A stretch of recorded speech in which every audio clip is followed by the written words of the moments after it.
আসসালামু আলাইকুম everyone, welcome to SM lifestyle blog. সবাইকে স্বাগত করছি আবার একটা নতুন ভিডিও দেখার জন্য। আজকে আমি সজনা ডাঁটা দিয়ে খুবই মজার একটা রেসিপি নিয়ে এসেছি। তার জন্য দেখুন বেশ কিছু সজনা ডাঁটাকে মিডিয়াম সাইজ করে কেটে নিয়েছি। এর গায়ে আঁশগুলোকে ছাড়ানোর কোনো প্রয়োজন নেই, শুধু ভালো করে ধুয়ে নিলেই কিন্তু হয়ে যাবে। আমি খুব ভালো করে এগুলোকে ধুয়ে নিয়েছি। এবার চলুন রান্নাটাকে দেখিয়ে দিই। এখন আমি গ্যাসটা অন করে একটা ফ্রাই প্যান বসে নিয়েছি। এরপরে এর মধ্যে আমি সমস্ত ধুয়ে রাখা সজনা ডাঁটাগুলো দিয়ে দিয়েছি। একটু ভালোভাবে সেট করে দিচ্ছি। তো দেখুন আমার সজনা ডাঁটাটা সেট হয়ে গেছে। এখন এর মধ্যে একটা মিডিয়াম সাইজের কেটে রাখা টমেটো দিয়ে দিচ্ছি। তারপর সামান্য লবণ দিয়ে দিচ্ছি। ওর সাথে দিয়ে দিচ্ছি সামান্য হলুদ, একদম অল্প হলেই হবে। দেখুন সামান্য একটি হলুদের গুঁড়া দিয়ে দিচ্ছি। তারপরে নিয়ে 1 চামচের মতো সর্ষের তেল। খুব বেশি দেওয়ার প্রয়োজন নেই, 1 চামচের মতো দিলেই কিন্তু হয়ে যাবে। তারপর দিয়ে দিচ্ছি বেশ কিছুটা পরিমাণে জল। এবার ঢাকনা দিয়ে ঢেকে দিব 5 থেকে 7 মিনিটের জন্য। লো টু মিডিয়াম আঁচে দিয়ে সব কিছুকে সিদ্ধ করে নেব। মোটামুটি 7 মিনিটের মতো হয়ে গেছে। ঢাকনাটাকে খুলে দিচ্ছি। দেখুন খুব ভালোভাবে সব কিন্তু সিদ্ধ হয়ে গেছে। টমেটোগুলো বেশ নরম হয়ে গেছে। প্রথমে এই টমেটোগুলোকে আলাদাভাবে তুলে নিচ্ছি। আর দেখুন সজনা ডাঁটাগুলো খুব ভালোভাবে সিদ্ধ হয়ে গেছে। এই দেখুন একদম নরম হয়ে গিয়েছে।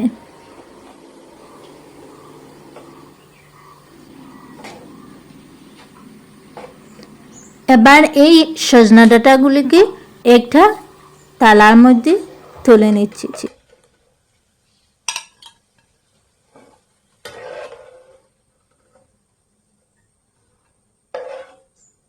বন্ধুরা, এই সজনা ডাঁটা সিদ্ধ করার যে জল আছে এটাকে আপনারা স্যুপ হিসাবে খেয়ে নিতে পারেন, খুবই উপকারী। আর এদিকে আমি সজনা ডাঁটাগুলো রেখে দিয়েছি কিছু সময় ঠান্ডা হওয়ার জন্য। এবারে আমি গ্যাসের মধ্যে একটা প্যান বসিয়ে দিয়েছি। তারপর আমি সামান্য সরষের তেল দিয়ে দিচ্ছি। এখন আমি সামান্য কালি জিরা দিয়ে দিচ্ছি। কালি জিরাটা আমি ভালোভাবে ভেজে নেব। কালি জিরাটা ভাজা হয়ে গেলে সামান্য কালি জিরা আমি উঠিয়ে নিয়ে নেব আর সামান্য রেখে দেব। এখন আমি বেশ কয়েকটা ঝাল লঙ্কা দিয়ে দিচ্ছি। তো এখানে আমি 4টা লাল লঙ্কা ব্যবহার করেছি। আপনারা আপনাদের মতো ব্যবহার করতে পারেন। এবার এই লঙ্কাগুলোকে গ্যাসের ফ্লেম একদম লো করে মুচমুচে করে ভেজে নেব। শুকনো লঙ্কাগুলোকে কিন্তু ভালোভাবে ভেজে নিয়েছি। এবার এগুলোকে একটা প্লেটের মধ্যে তুলে নিচ্ছি। এবার আমি ওই তেলের মধ্যে বেশ কিছু রসুন আমি দিয়ে দিচ্ছি। এই রেসিপিটিতে রসুন একটা বেশ দিলে ভালো হয় খেতে, তবে আপনারা কম বেশ করে নিতে পারবেন। আমি একটা গোটা রসুনকে ছাড়িয়ে দিয়ে দিচ্ছি।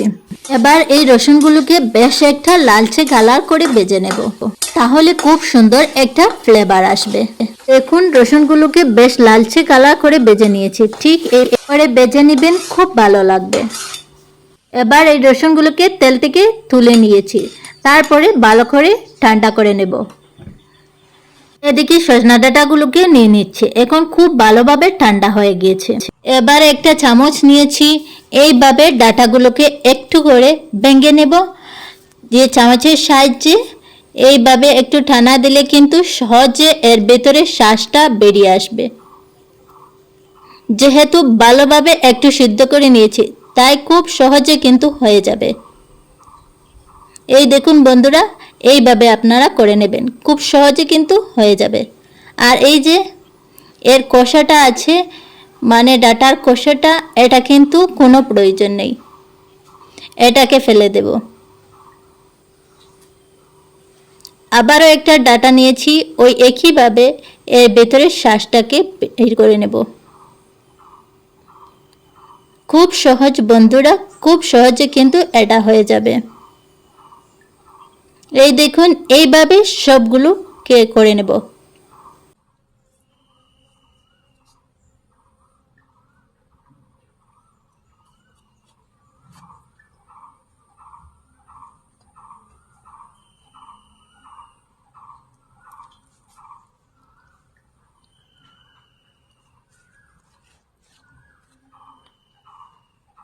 এখন ডাটা থেকে কীরকম আঁশ বা করতে হয় আমি আপনাদেরকে বেশ কয়েকটা দেখে দিয়েছি। এই দেখুন, এইভাবে সবগুলোকে করে নেব। সমস্ত ডাটাগুলো থেকে আমি শ্বাসটা বের করে নিচ্ছি। এখন এটাকে সাইডে সরিয়ে দিচ্ছি। এদিকে যে শুকনো লঙ্কা আর কালো জিরাটা তুলে রেখেছিলাম ওর মধ্যে দিয়ে দিচ্ছি স্বাদ অনুযায়ী লবণ। এবার লবণ দিয়ে এই কালো জিরা আর লঙ্কা আর রসুনকে এগুলিকে ভালো করে গুঁড়ো করে নেব। এখানে আপনারা চাইলে কিন্তু কাঁচা লঙ্কাটাও ব্যবহার করতে পারবেন। আমি শুধু শুকনো লঙ্কাকেই দিয়ে করে নিচ্ছি। খুব ভালো করে দেখুন লঙ্কাগুলোকে গুঁড়ো করে নিচ্ছি।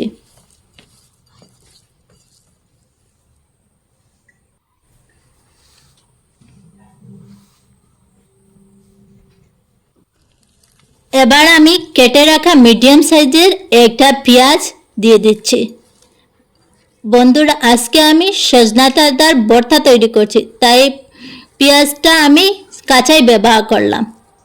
এই রেসিপিতে পেঁয়াজটা কাঁচাই ব্যবহার করলে খুবই ভালো লাগে, তবে আপনারা আপনাদের পছন্দ অনুযায়ী ব্যবহার করতে পারেন, ভেজেও দিতে পারেন। পেঁয়াজটাকেও এই লঙ্কা আর লবণের সাথেও ভালো করে মিশিয়ে নিচ্ছি। এখন আমি যে টমেটো সিদ্ধ করে নিয়েছিলাম সেই টমেটো নিয়ে নিচ্ছি। তো টমেটোর উপরের ছালটা আমি ফেলে দেব। ছালটা দিলে ভালো লাগবে না, তাই আমি ছালটা ফেলে দিচ্ছি। এখন আমি ভালোভাবে সেইটা মিক্সড করে নেব। যদিও বা আমি ভর্তা তৈরি করছি, আজকে কিন্তু শিলপাটা ব্যবহার করব না। আজকে শুধু হাতের সাহায্যে আমি এই ভর্তার রেসিপিটা বানিয়ে নেব। কোনো রকম ঝামেলা নাই, একদম সহজ একটা রেসিপি আর খেতে খুব টেস্টি। আপনারা অবশ্যই কিন্তু সজনা ডাঁটা থাকতে থাকতে এটাকে বানিয়ে নিতে পারেন। এবার আমি যে সজনা ডাঁটাগুলো আঁশ ছাড়িয়ে নিয়েছি সেই সজনা ডাঁটাগুলো নিয়ে নিচ্ছি। তারপরে আমি যে মশলাটা রেডি করেছি তাই সজনা ডাঁটার ওপরে দিয়ে দিচ্ছি। দিয়ে এখন ভালোভাবে সবটি মিক্সড করে নিয়ে নেব। একটু সময় লাগে গ্যাস, ভালোভাবে মিক্সড করে নেব। আর গাইস একবার হলে এই সজনা ডাঁটার চাটনি রেসিপিটা বানিয়ে দেখবেন, অনেক স্বাদের হয়ে গ্যাস। ছোটো বড়ো সবাই চেটে ফুটে খাবে। তো গাইস ভিডিওটা কেমন লাগলো, যদি ভালো লাগে আপনাদের তাহলে শেয়ার করে দিবেন আর একটা লাইক দিতে ভুলবেন না। আর আপনাদের মতামত কমেন্টে জানাবেন। তো বন্ধুরা, এখন আমি যে বেজে রেখেছিলাম তেল সামান্য রয়েছিল, তো তেলটাই আমি সজনার উপরে দিয়ে দিচ্ছি। এখন ভালোভাবে সেটাই মিক্সড করে নিব। আর গাইস নতুন বন্ধু হয়ে থাকো যদি, তাহলে প্লিজ আমার চ্যানেলটা সাবস্ক্রাইব করে নোটিফিকেশন অন করে রাখিও, যাতে আমার নতুন ভিডিও আসলে সবার প্রথম তোমাদের কাছে পৌঁছে যায়। তো দেখুন গাইস আমার সজনার চাটনিটাই রেডি হয়ে গেছে। তো এইরকম। তো গাইস এখন আমি আপনাদের সাথে ফাইনাল লুক শেয়ার করতেছি। তো এখন সজনাটা সাইড করে রেখে আমি একটা প্লেট নিয়ে নিচ্ছি, আর প্লেটটাতে সজনার চাটনিটা সার্ভ করে আপনাদের সাথে শেয়ার করতেছি। তো দেখো আমার সজনাটা কীরকম লোভনীয় হয়েছে। এখন আমি সব টাইম ভালোভাবে সেট করি আপনাদেরকে দেখিয়ে দিচ্ছি। ফাইনালি গাইস আমার চাটনিটা রেডি হয়ে গেছে। আর দেখো দেখতেও কীরকম লোভনীয় হয়েছে। তারপরে আমি 1 চামচ কাঁচা সর্ষের তেল দিয়ে দিচ্ছি। তো গাইস অনেক অনেক মজাদার এই সজনা চাটনি। তো বন্ধুরা আজকে এই পর্যন্ত। সবাই ভালো থাকুন, সুস্থ থাকুন। আবার পরের ভিডিও দেখা হবে। আল্লাহ হাফিজ। আসসালামু আলাইকুম ওয়া রাহমাতুল্লাহি ওয়া বারাকাতুহু।